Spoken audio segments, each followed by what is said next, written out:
Hello, how are we? So, we'll do a look at Trevor Phillips' interview with, he was interviewing Kemi Badenoch, and she was asked on various things to do with the Labour leadership challenge and to do with what Wes Streeton was saying about rejoining the EU, and we're going to have a look and see what she says. Let's push play. Delivering some withering put-downs to the government front bench during the chaos. I spoke to the Conservative leader a little earlier today. Kemi Badenoch, the government refused entry to several foreign activists yesterday who headed for the Unite the Kingdom march in London. Were they right to do so? So the government and the security services have the right to make a call on who comes into the country. Yeah. I'm less interested in what foreigners want to come and do here. I'm more interested in what the people of this country are concerned about. We have a right to protest, but there is no right for everybody to come to our country to protest. They should explain what the reasons were. I'm really concerned about the fact that we needed 4,000 police in London. I'm an Essex MP. This impacts people outside London, where they're taking our police officers. People have to cancel their leave to police these endless protests that are going on in London. Dozens of people constantly being arrested. It's having an impact on the whole country. Would you have banned either of these marches, the Palestine Action one or the Tommy Robinson march? So I have said that we should now start banning the pro-Palestinian marches. Why?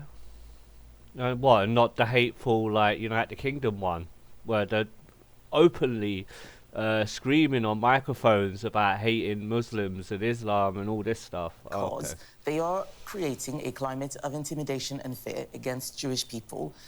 All this globalized, the Intifada and from the river to the sea nonsense is a cover for wiping out Jewish people. We've seen... No, it's not. On those marches who don't think that that's what they're doing. That may be the case, but there are others who... Maybe the case. It is the case. They are not preaching for hate. You know how many people there were? There were lots of Jewish people actually marching in that pro-Palestine march. There was loads. There was loads. You can't say that, Kemi. You're talking out your ass. Always talking out of your fucking arsehole. Who know what that's about, and it's encouraging them. We've seen murders at a synagogue in Heaton Park. We have seen what happened in Golders Green just a few weeks ago, 2 attempted murders. I think it's time, we should call time on that. Individuals are committing those Robinson crimes. March, anything on that concerned you? So I obviously didn't go there. I think that it's one of those marches where there are lots of people who are going for good reasons. There's some people who are going for not very good reasons. But it's a different kind of thing. They are talking about uniting the kingdom. The other march is about something happening much further away, about pro-Palestine. It's been going on weekly for much longer. Are you sure you're not applying some double standards here? No. What I'm not doing is spending time focusing on the things that don't matter to the people of this country. There are people in this country who are worried about energy. They don't know where their next meal is coming from. They don't know if they're going to be able to keep their house. Whose fault was that, Kemi? It was your government in the last government. Rather than the issues that are in the country. And these marches, in my view, are not the number one thing that's on the minds of your viewers. One quick thing about the cost of living in their lives. One quick thing about these marches, though. Tommy Robinson said yesterday that to the crowd, I'm quoting him here, you have to join a political party. A very democratic thing to say. He says, I don't care if it's Reform, if it's Advance, or if it's Restore, or if it's the Conservative Party. You're glad to get Tommy Robinson encouraging people to join your party? So I'm not a supporter of Tommy Robinson. I don't endorse his views. The fact that he thinks the Conservative Party might be a home for his supporters. But he is free to speak his mind. He is free to speak his mind. He's not somebody who I'm a supporter of or who I endorse. He's someone who's had to go to prison for contempt of court. There's a lot of that he says that I disagree with. He is free to say that. What I want people to know is that the Conservative Party is a new party under a new leader. We have changed. If you join us, you've got to be a believer in our principles. We are the party of common sense. We don't want psychodrama. We don't want drama queens or people who are all about agitating. We want people who are thinking...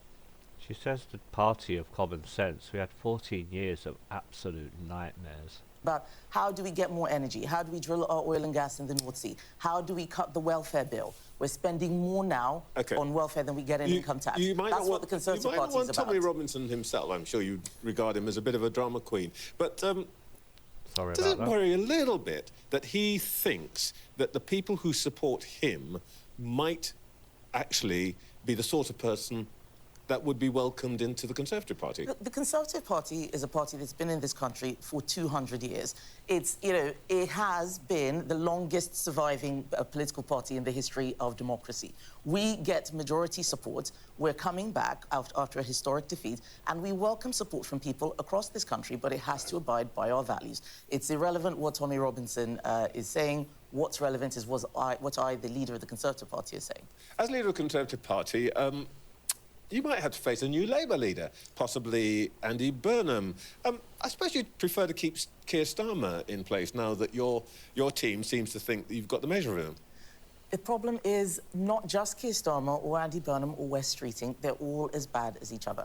I can deal with any of them. It doesn't matter whether it's Angela Rayner or Ed Miliband. Oh, you struggle against Keir at times. Just as simple for me to deal with, because they all have the same problem. They don't know why they're there. They've got no plan for the country. They think winning an election is the same as governing a country, and that is why I know that the next 3 years we will have a Labour government. They won't call an election because turkeys don't vote for Christmas, but they'll be making everything worse. And that's why I have an alternative agenda. You saw this week, you know, I had a King's Speech response where I said, here's what you should be doing instead of messing around fighting amongst yourselves. Let's deal with what seems to be coming down the track. Both Wes Streeting and, to some extent, Andy Burnham said yesterday that the Labour Party under their leadership would move closer to the EU. In fact, Wes Streeting said at some point he wants to be back in the EU. How do you respond? This is exactly what I'm talking about. The country wants us to make the best of Brexit, make the best of leaving the EU. You can't make the best of Brexit. It was an absolute catastrophe. Again, going backwards, having all of these negotiations, this is a sign of a Labour Party that does not have a plan for the country. So they want to go back and refight wars which were settled a long time ago. And I'm saying that we're the only ones who have a plan. Making the best of the EU. You guys had 8 years to make the best of Brexit. Yeah. That's not true. And you made well said, Trevor. Cash of it to the extent that more than the majority of the population now think that Brexit was a bad decision. I disagree. We left the European Union in January 2020. That's not even 8 years ago, let alone when we lost the election. Yeah, but since 2016. No, I wasn't even an MP then. I wasn't an MP when so you don't know what you're talking about. I came in after that. The point I'm making is that things like scrapping green taxes off our energy bills, scrapping VAT off our energy bills. You can't do that if you're in the EU. We have an advantage over other countries when it comes to jet fuel and the rules around refueling while we're having this fuel price shock because we're not in the EU. We should be using the advantages of it, not going back to the past. We have no advantages. We're on our own. Argument. It's not going to be as simple as walking through a door. It's going to be years more of negotiations, years more of the country not being governed. These people do not have a plan for the country. What's she on about? We're now at a bigger disadvantage than what we were when we were in Europe. We never had a disadvantage in Europe. Wow. Just throwing this out there. The Conservatives have a plan. You're rather casual about the likelihood of a change in leadership. Isn't real danger that right now, you know, you're very confident this morning, you're very confident this week in the House, but you're facing the least popular politician in the country, possibly since records began, or one of the least popular, and you would now be up against the most popular if Andy Burnham became leader. You are facing a real threat. He's only popular because he hasn't had to do anything. Politics is about making difficult decisions. As soon as he comes in and realizes there's no money to throw about, he's going to become unpopular. Andy Burnham is talking about, you know, increasing borrowing.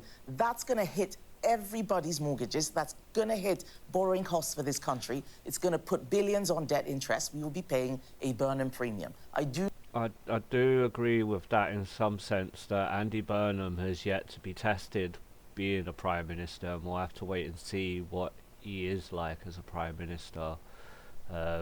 It's, you know, like, he might be a popular person, doesn't mean he's a good MP. We'll see. Do not think that that's going to make him popular at all. You are riding the wave, I suppose, of the government's discomfiture, and you've, you know, to give you credit, you've embarrassed them over Chagos Islands, over Mandelson, over their own divisions and so on. But if you look at the results on May the 7th, you didn't benefit. it was Nigel Farage who benefited. You're eventually going to have to work with him, aren't you? So I said that I'm not doing any deals with Nigel Farage. I mean, look at what he's talking about right now. He wasn't doing his job last week. He didn't turn up for the King's Speech. He has this fishy £5 million donation, which he kept a secret, that's now being investigated.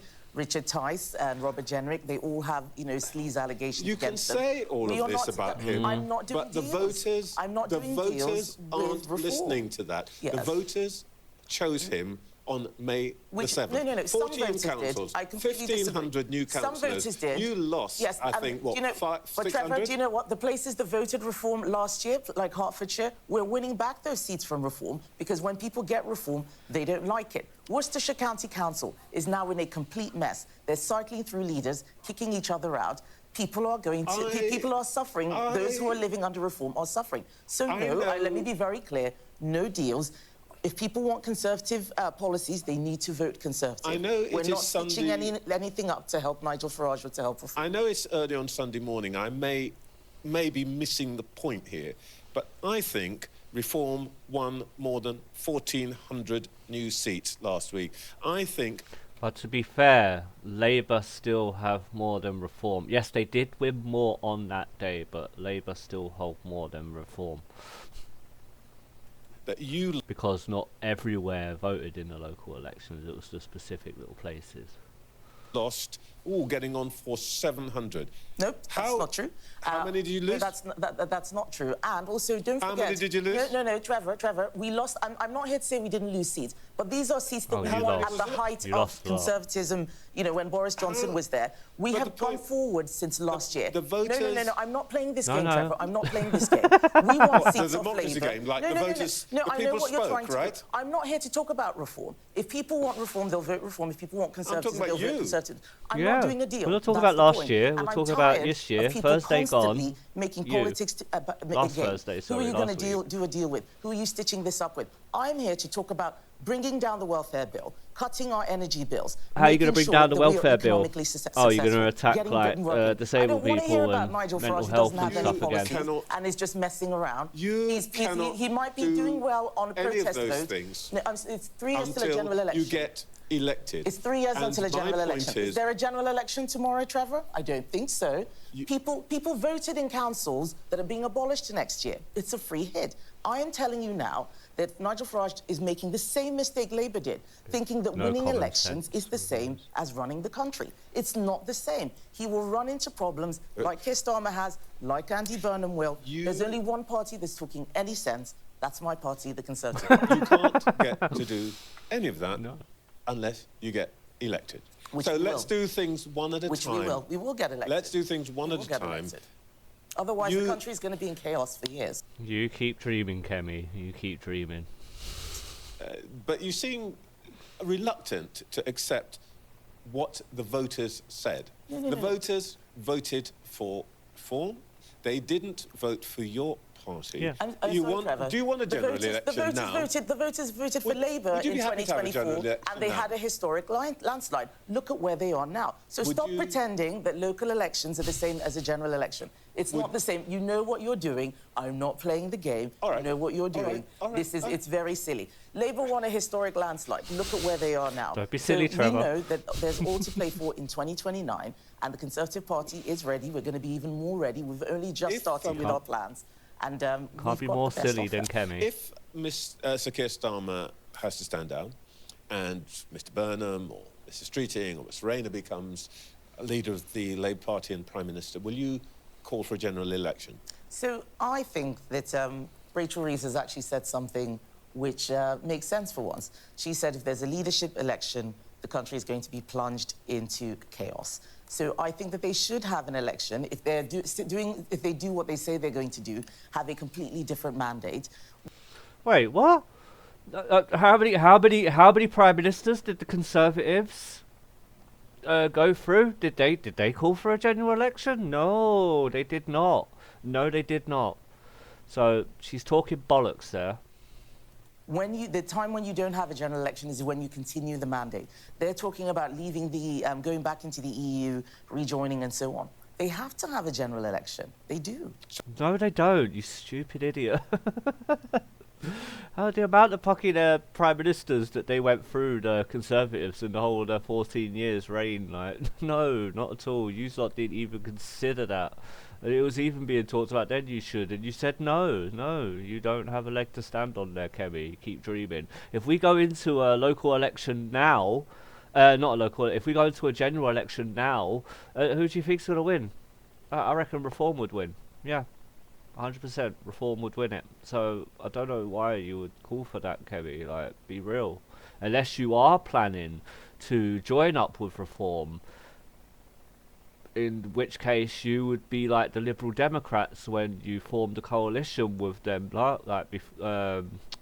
in the very beginning when you took over from Gordon Brown's Labour. So if there's a new leader, you think there must be a general election? I think if they're changing the mandate that Labour was elected on, yes. But as far as I'm concerned, Labour cannot govern. It doesn't matter whether there's a new leader or not. Their backbenchers are all left-wing. They just want to spend more and more money. It's a centre-left party, Kemi. You're a centre-right party. Well, you're more right-wing now. There's nothing centre about your party anymore. You're more right-wing. The reason why Labour are failing is because they try to be right-wing. They're not right-wing. Labour's not a right-wing party. They're not a right-wing party. Right? They're not. They're centre-left. In fact, they're more left, yeah. But they're centre-left. That's where their values and where their head of thinking should be when they look at these things and start governing. They don't know how to fix anything. They don't know how to fix energy crisis. They don't know how to create jobs. You didn't know how Young to fix people it in our during country aren't 14 getting years. jobs. They're struggling. Unemployment has increased every single month since Labour came into office. That's what worries me. What worries me is that I'm going to have a huge mess in 3 years' time to clean up, because every day... You ain't getting in, Kemi. May, about something that's less partisan than what we've been discussing, which is the tone of politics. So full of A herself. Reform candidate recently said, I'm quoting him here, "Can't believe the amount of Nigerians in town, should melt them all down and fill in the That's potholes." disgusting. There are all sorts of things from all sides, pretty much, that we are hearing of that tone. Are you That's his shit. worried about the tone of political debate? So I think that was a disgusting comment that Reform candidate made. And the Reform leadership, I think Richard Tice wouldn't even condemn it. That's what I'm worried about. People say all sorts of stupid things. They should get slapped down when they do that. I agree with Kemi there. They should be slapped down for the stupidness they come out with. In fact, they should be... But you need the leaders of the party, you need the senior ones, to be able to say, that's not what we're about. We're very much against it.